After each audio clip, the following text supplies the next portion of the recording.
Assalamualaikum warahmatullahi wabarakatuh. Bertemu lagi dengan saya Nikmatul Maufiro dari Fakultas Tarbiyah Prodi Pendidikan Agama Islam Universitas Islam Syarifuddin. Di sini saya membuat video untuk memenuhi tugas UTS mata kuliah model dan strategi belajar mengajar.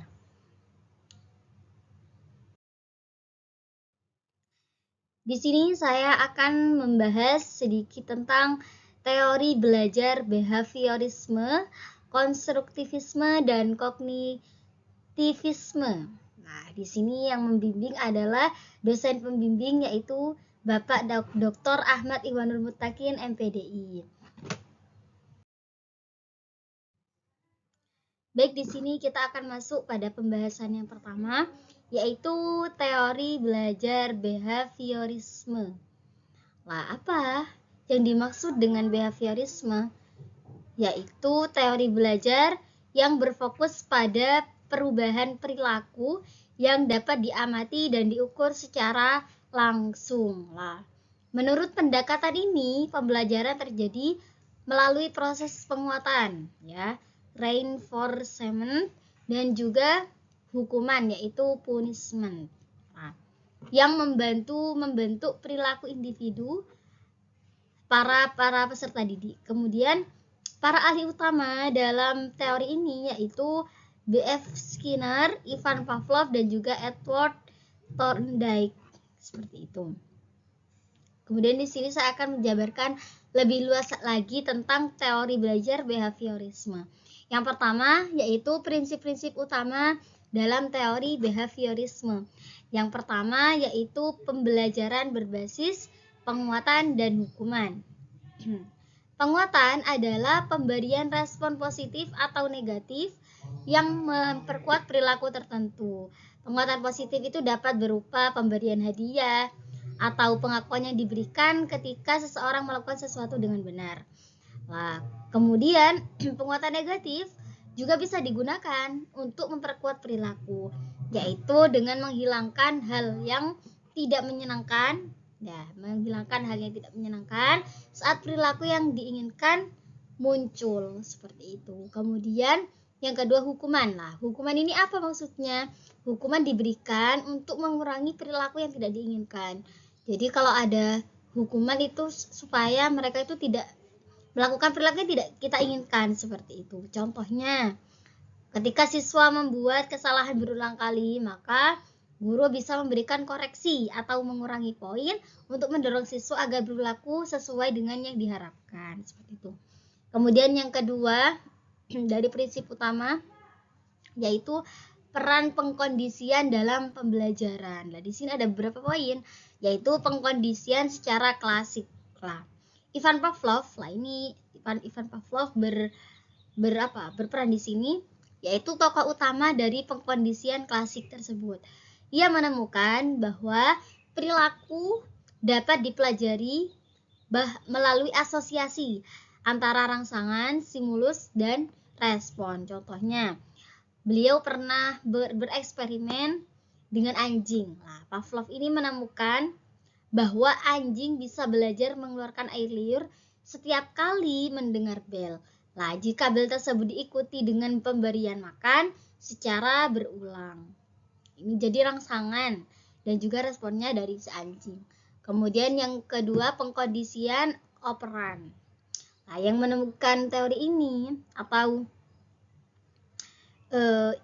yang menemukan ini ya, itu namanya B.F. Skinner, yaitu tokoh utama pengkondisian operan. Nah, dalam pengkondisian operan ini, perilaku individu diperkuat atau dilemahkan melalui konsekuensi yang muncul setelah perilaku tersebut. Skinner menggunakan kotak Skinner untuk menunjukkan bahwa seekor hewan atau bisalah kita sebut tikus lah bisa belajar menekan tuas untuk mendapatkan makanan jika diberikan penguatan secara konsisten, seperti itu. Nah, kemudian yang poin selanjutnya yaitu contoh penerapan behaviorisme dalam pembelajaran.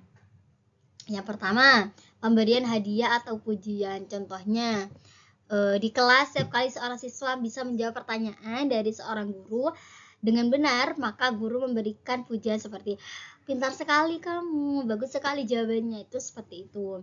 Terus bisa atau memberikan hadiah, kalau bisa menjawab dikasih uang 5.000 kah atau berapa, seperti itu. Kemudian yang kedua, sistem poin atau bintang. Guru memberikan poin atau bintang untuk setiap perilaku positif atau pencapaian dilakukan oleh siswa. Misalnya, ketika setelah seorang siswa menyelesaikan tugasnya dengan tepat waktu, terus kemudian berpartisipasi dalam diskusi kelas, atau menunjukkan sikap positif, setelah mencapai jumlah poin tertentu, siswa mendapatkan hadiah. Semuanya harusnya mendapat 5 poin baru mendapat hadiah. Jadi kalau sudah sampai 5 poin, maka siswa diberikan hadiah seperti itu. Kemudian penghilangan penguatan negatif. Nah, ini penghilangan penguatan negatif. Contohnya, seorang siswa yang cenderung terganggu oleh bunyi kipas angin saat belajar akan lebih giat belajar jika guru menghilangkan gangguan tersebut. Dengan menghilangkan gangguan negatif ini, jadi ada gangguan dari luar, karena agak fokus karena terdengar suara kipas angin. Maka guru membantu siswa untuk lebih fokus dengan cara yang lain, atau bisa mematikan kipas angin tapi nanti teman-temannya kepanasan, maka yang lain bisa jadi tidak fokus. Maka guru harus bisa mencari cara seperti apa agar siswa tersebut fokus. Kemudian yang keempat, menggunakan hukuman untuk mengurangi perilaku tidak diinginkan. Contohnya, siswa melakukan pelanggaran berulang kali, maka kita memberikan hukuman. Nah, hukuman ini bertujuan untuk mengurangi perilaku yang tidak kita inginkan tersebut, semuanya di poin seperti itu. Kemudian latihan berulang atau drill. Contohnya, dalam pelajaran matematika, guru memberikan soal latihan berulang kepada siswa untuk membiasakan mereka dengan konsep tertentu, misalnya perkalian ya. Setiap kali siswa berhasil menyelesaikan soal dengan benar, maka guru memberikan penguatan positif berupa pujian atau penambahan poin. Hal ini bertujuan untuk memperkuat pemahaman mereka, seperti itu. Kemudian selanjutnya, teori belajar konstruktivisme. Apa sih teori belajar konstruktivisme itu? Yaitu teori belajar yang menyatakan bahwa pengetahuan dibangun oleh individu melalui interaksi aktif dengan lingkungan dan pengalaman pribadi mereka. Jadi belajar adalah proses aktif membangun pemahaman baru berdasarkan pengalaman, seperti itu. Nah, dalam pendekatan ini, siswa tidak hanya menerima informasi secara pasif, tetapi terlibat secara aktif dalam proses belajar dan bertindak sebagai pencipta pengetahuan. Nah, tokoh utama dalam teori ini adalah Jean Piaget dan Lev Vygotsky. Nah, di sini saya akan menjelaskan lebih detail lagi apa tentang teori belajar konstruktivisme. Yang pertama yaitu ada prinsip-prinsip utama dalam teori konstruktivisme. Yang pertama yaitu belajar sebagai proses aktif. Nah, dalam konstruktivisme, belajar dipandang sebagai proses aktif di mana siswa membangun pemahaman baru berdasarkan pengalaman, pengetahuan sebelumnya, dan interaksi dengan lingkungan. Kemudian, siswa didorong untuk mengeksplor, bertanya, dan menemukan jawabannya sendiri. Guru hanya berperan sebagai fasilitator saja, yang membimbing siswa untuk mencapai pemahaman secara mandiri, seperti itu. Kemudian yang kedua, siswa sebagai pencipta pengetahuan. Siswa adalah subjek yang aktif dalam pembelajaran. Mereka mengolah informasi baru dan mengkaitkannya dengan apa yang sudah mereka ketahui. Jadi pengetahuan itu dibangun sendiri oleh siswa, bukan hanya diterima dari gurunya saja, jadi dari siswa sendiri. Kemudian dengan cara ini, siswa itu dapat mengembangkan keterampilan berpikir kritis, kemudian kemampuan memecahkan masalah, dan kreativitas yang penting untuk pemahaman mendalam, seperti itu. Lalu yang ketiga, memberi pembelajaran berbasis sosial dan kolaboratif. Menurut Lev Vygotsky, pembelajaran juga merupakan proses sosial di mana siswa belajar melalui interaksi dengan orang lain, diskusi kolaborasi, dan kerja kelompok menjadi bagian penting dalam pembelajaran konstruktivis. Nah, pembelajaran kolaboratif membantu siswa untuk membangun pemahaman secara bersama dengan saling bertukar ide dan pemikiran. Kemudian poin selanjutnya yaitu contoh penerapan konstruktivisme dalam pembelajaran. Yang pertama, contohnya pembelajaran berbasis proyek. Nah, dalam pembelajaran berbasis proyek, siswa bekerja dalam kelompok untuk menyelesaikan proyek atau tugas yang kompleks. Proyek ini biasanya melibatkan penelitian, kemudian pemecahan masalah, dan presentasi hasil. Contohnya ya, kita beri contoh. Contohnya dalam pelajaran IPS. Oke lah. Tentang lingkungan. Bahwa nanti siswa akan dimintai untuk membuat proyek mengenai pengelolaan sampah. Seumpamanya, mereka melakukan penelitian di tengah lapang.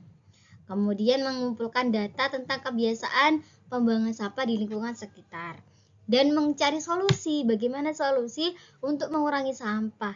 Lalu hasil penelitian mereka dipresentasikan di depan kelas dan mereka mendapat umpan balik dari guru dan teman-teman. Kemudian contoh yang kedua yaitu pembelajaran kolaboratif. Pembelajaran kolaboratif ini melibatkan siswa untuk bekerja sama dalam kelompok untuk mencapai tujuan pembelajaran bersama. Mereka berbagi ide, berdiskusi, kemudian saling membantu memahami konsep. Lah, contohnya yang dapat kita terapkan ini, contohnya itu seperti dalam pelajaran matematika.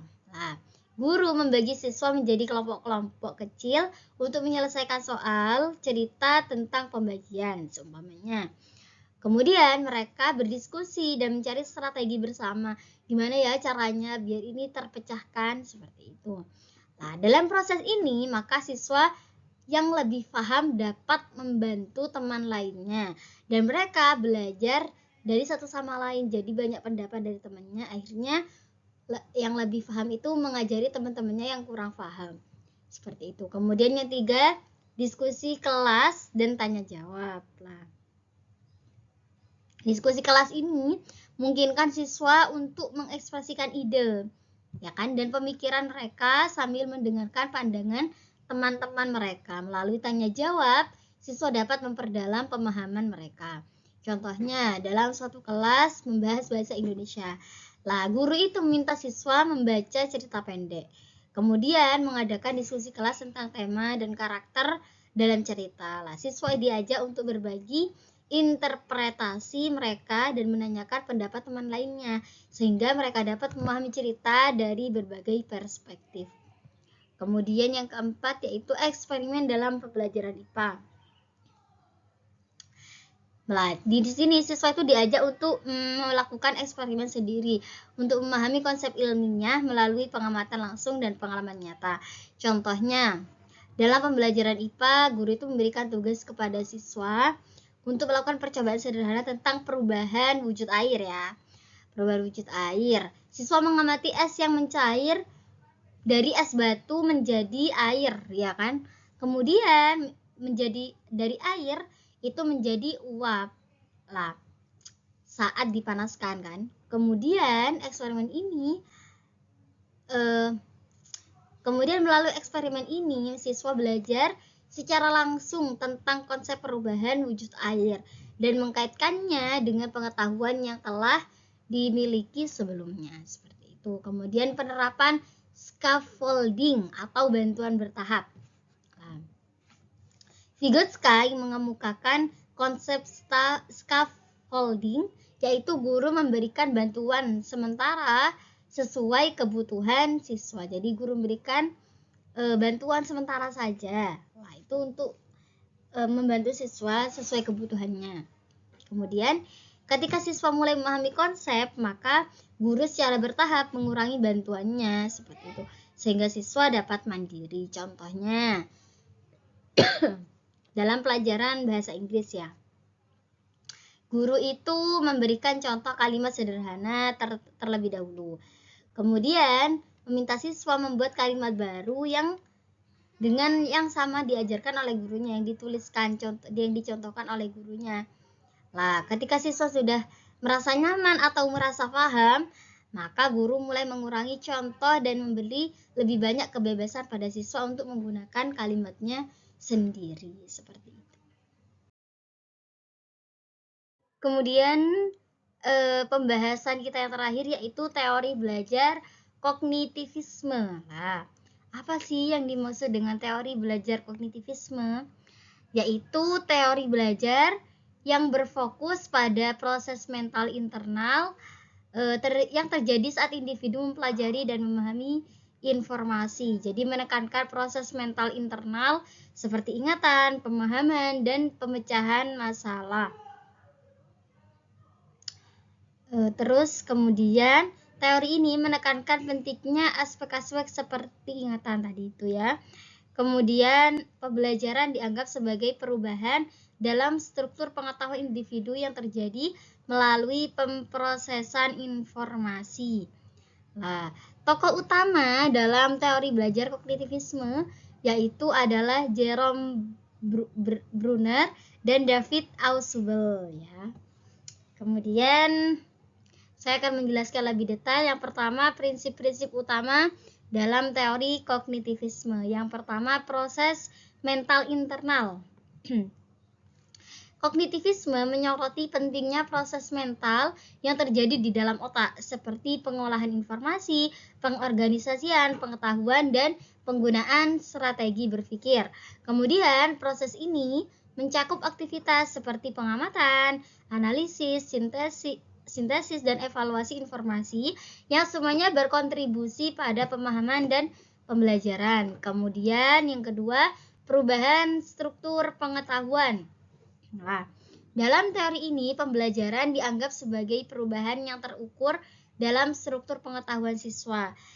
Nah, ini bisa meliputi penambahan informasi baru, pengorganisasian ulang pengetahuan yang ada, kemudian pengembangan konsep yang lebih kompleks. Maka siswa perlu mengaitkan informasi baru dengan pengetahuan yang sudah dimiliki agar dapat membangun pemahaman yang lebih dalam. Kemudian yang ketiga yaitu skemata dan asimilasi atau akomodasi ya. Skemata yaitu struktur mental yang menyimpan pengetahuan dan pengalaman sebelumnya. Proses pembelajaran melibatkan pengolahan skemata ini. Kemudian asimilasi terjadi ketika individu menambahkan informasi baru ke dalam skema yang sudah ada. Sementara akomodasi itu terjadi ketika individu harus mengubah skema mereka untuk mengakomodasi informasi baru yang tidak sesuai dengan skema yang ada. Nah, kemudian contoh penerapan kognitivisme dalam pembelajaran. Yang pertama, pemanfaatan peta konsep untuk memahami hubungan antar informasi ya.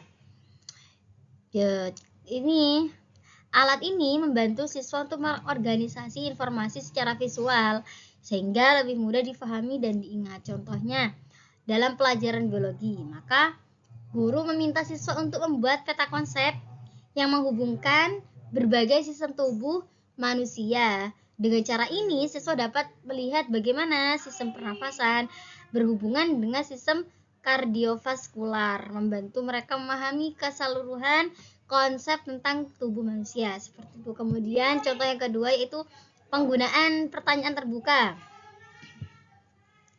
Nah, ini membantu siswa untuk merumuskan pemahaman mereka sendiri berdasarkan informasi yang telah dipelajari, seperti itu. Contohnya, dalam pelajaran sastra ya, contohnya. Nah, guru itu bisa mengajukan pertanyaan seperti, apa yang dipikirkan ketika kalian mengambil keputusan tentang keputusan yang diambil oleh tokoh utama dalam cerita gitu. Kayak kita menanyakan, apa sih yang kalian pikirkan tentang keputusan yang diambil oleh tokoh utama dalam cerita gitu. Nah, pertanyaan ini mendorong siswa untuk merenungkan kan dan membahas keputusan tersebut serta merumuskan pendapat mereka sendiri berdasarkan analisis cerita. Kemudian yang ketiga yaitu strategi belajar kooperatif. Nah, dalam ini tidak hanya meningkatkan pemahaman individu tetapi juga memfasilitasi diskusi dan pertukaran ide. seperti itu. Contohnya dalam pelajaran matematika ya, itu ada siswa itu dibagi menjadi kelompok kecil seperti itu untuk memecahkan masalah kompleks lah. Setiap siswa membawa pengetahuan dan strategi mereka ke dalam kelompok dan mereka saling membantu satu sama lain untuk mencari solusinya lah. Dengan demikian, siswa dapat melihat berbagai cara untuk memecahkan masalah dan memperluas pemahaman mereka seperti itu. Mungkin cukup ini yang saya sampaikan.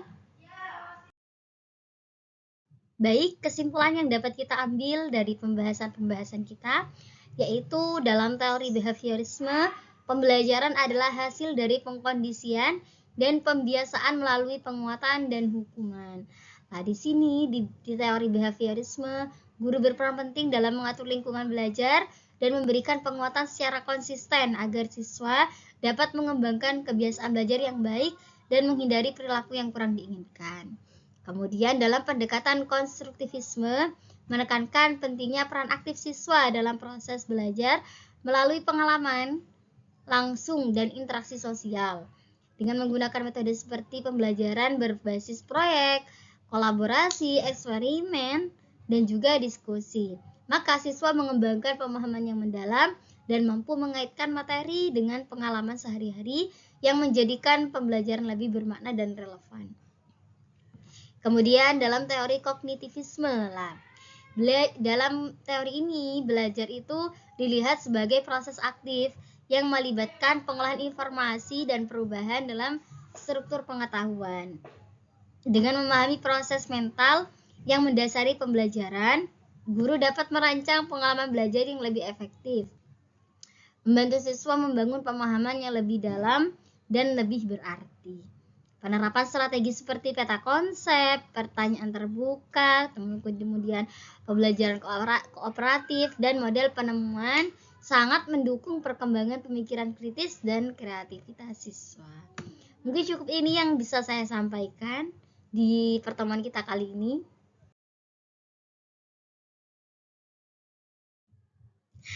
Terima kasih atas perhatian dan waktunya. Semoga kali ini bermanfaat. Kurang lebihnya mohon maaf. Wassalamualaikum warahmatullahi wabarakatuh.